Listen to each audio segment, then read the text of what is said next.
It's Inspector Pulse at home again. You know, I am a private ear. I investigate musical difficulties. People have problems with music or they run into a situation they can't understand and they send it to me, Inspector Pulse Private Ear. So in this case, and I mean case, I was sent a little bit of a tune with a letter and it said, Dear Inspector Pulse, that's me, Dear Inspector Pulse, I know this melody, but I can't remember the name because it is so ornamented that it's unrecognizable. Can you help me figure out what the tune is? So first of all, I had to look up the word ornamented because I wasn't quite sure what it meant. Don't tell anyone that. So it turned out that ornamented means decorated, design. Like, let's say you decorate your hands with a ring, or your neck with a necklace, or your ears with earrings. Those are all decorations and they're ornaments. An ornament doesn't actually do something functionally. It's like an accessory. It makes something maybe more beautiful or more decorative or more complicated. It can do many different things. But so in this case, the tune has been somehow ornamented and I have to figure out what it is. Now, he said I should be able to figure it out from the first two phrases. He knows that there's a famous melody there. So let's play it and see if we can figure it out.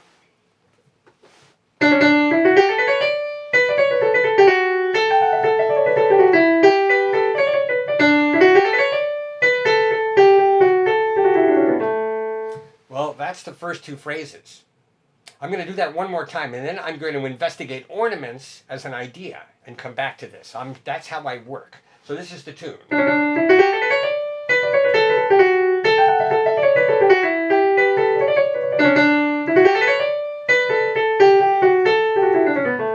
I know there's a tune in there that I know. So what is an ornament? Well, it turns out there are ornaments all over the house, everywhere. And of course, my favorite room is the kitchen. And I'm going back to my favorite spoon.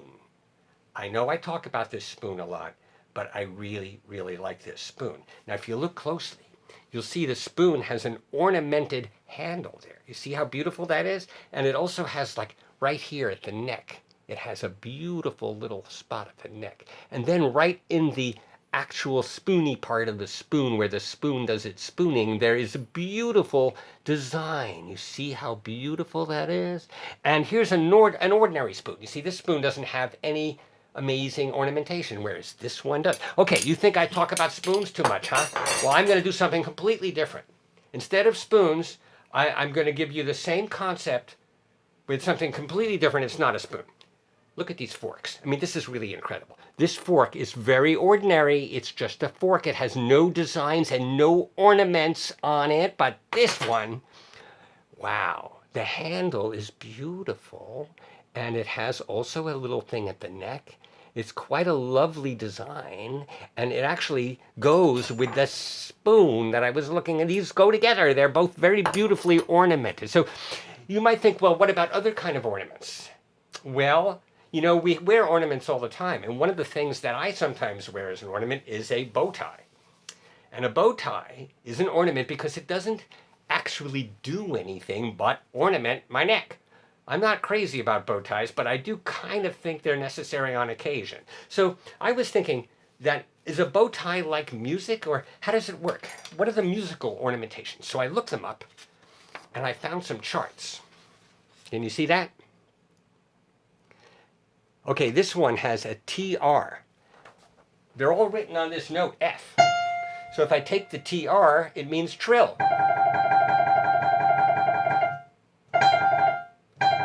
And then next to it is something called a mordent. That's what that looks like.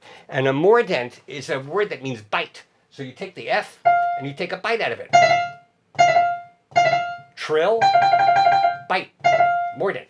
And then there are more of them. You see, then we have, right here is a musical turn, and that's like this.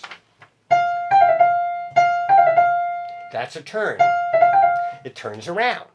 And there are more funny looking symbols here. You see that one goes up and then trills. So that goes. And then there's another really crazy looking one which goes down and trills and then has a little mordent at the end. Yeah, I mean, that is pretty crazy. So that goes. And then my favorite maybe, I think, is this crazy squiggly line here that's called a glissando. And that means if you take this F and another F or any note at all, and you glissando, it means to slide like this. Whoa, I'm gonna do a big one. That's a huge glissando. Can I do that again? No? Oh, come on. Okay, one more time. That's a giant glissando, and it makes me very happy. Now, I was noticing that these things, these little symbols, remind me of some symbols I've seen elsewhere. So, for example, right here, you see that? These over here are musical ornament symbols, and these over here are, I think they're actually road signs, but to me they look almost exactly the same. I mean, I think the musical ornamentations are prettier, but some of these look a lot like jazz ornamentation, so I put those two next to each other to do an investigation. And you see, in jazz notation, a dot means a note, and then you either go into the note or slide out of the note, just like you might in a traffic situation where you have to know if you have to turn to the right or turn to the left or curve or swerve or whatever takes nerve. And so, for example, one of my favorite jazz notations is called a doit. We had a trill, you know. So what's a doit? D-O-I-T, doit. Well, it means you take a note, and you can't actually do this on a keyboard, but you can do it on a trumpet, on a clarinet, on a violin, or on your voice, kind of. I mean, I'm not really a singer, but if I want to go doit, I go doit, doit. It goes up, doit, doit, and it can go to any note you like, doit. So I suggested that be an ornament you practice at home. Doit, doit. You can take do, re, mi, re, doit. Yeah, that's a really cool one. So I thought I'd put these things together, the road signs and the ornaments, and so here is my creation. You see how this works? So if you're driving your piano or your violin on a busy street or maybe a country road, and you see a road sign like that, it means you should be prepared for some musical extravaganza, like you might have to turn on the road or trill on the road or take a bite out of the road. So if you're driving the road, you're on the road, and you have to suddenly do a glissando. Or you maybe have to do a sudden turn. Yeah, so I applied some of these little things as a warm-up for myself to London Bridge is Falling Down. Here's the tune. I'm sure you remember it.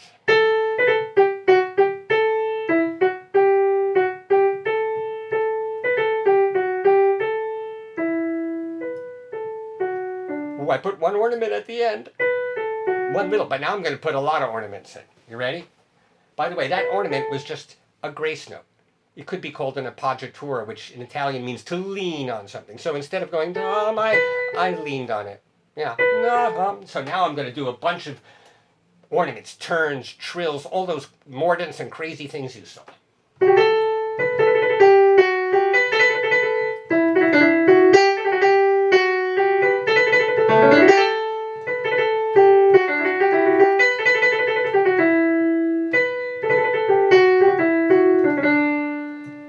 Fun, right? So let's go back to the mysterious melody for a moment.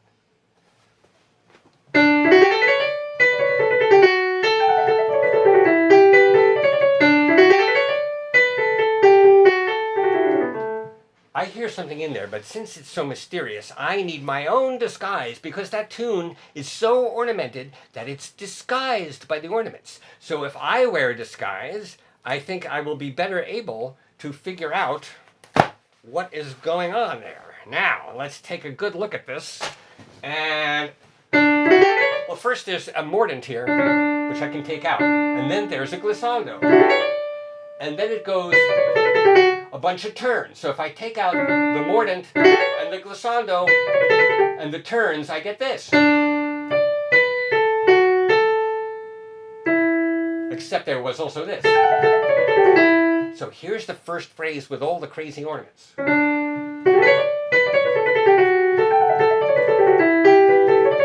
But I take all those crazy ornaments out, and the disguise is revealed as "Take me out to the ball game."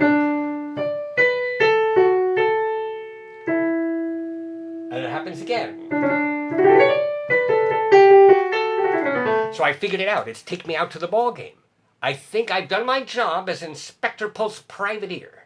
Well, I hope that you continue to explore ornaments. They're everywhere in your house. Oh, these glasses are ornamental because if they had glass that helped me see, they would not be ornamental. But in fact, they don't have any glass in them at all. You see, they don't. You can stick your fingers because these are ornamental glasses. Okay, let me get back to my normal hat. There we go. And this one can collapse. And I hope you study your ornaments and remember, under a very ornamental tune, there may be a normal tune, and under an ornamented spoon, there's probably a very useful spoon.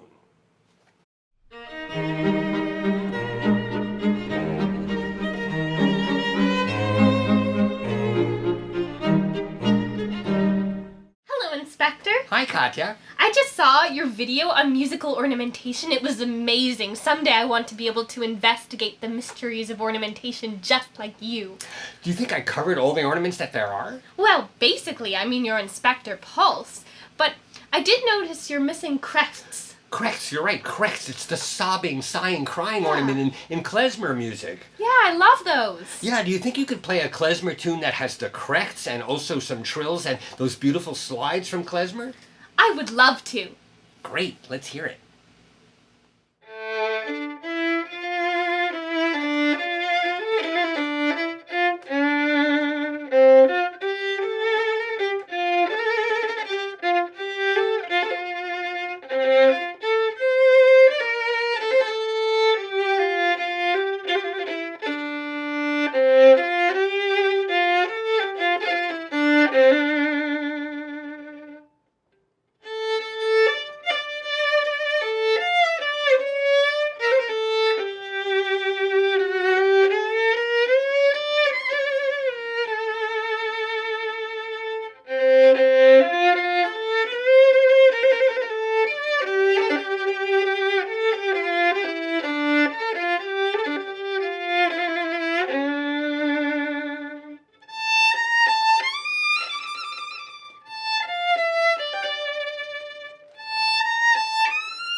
Hi, it's Inspector Pulse at home again. Remember, you can leave your questions for Inspector Pulse, that's me, in the comments section below. Click on the link in the video description to find more activities related to this that you can try at home. See you next time.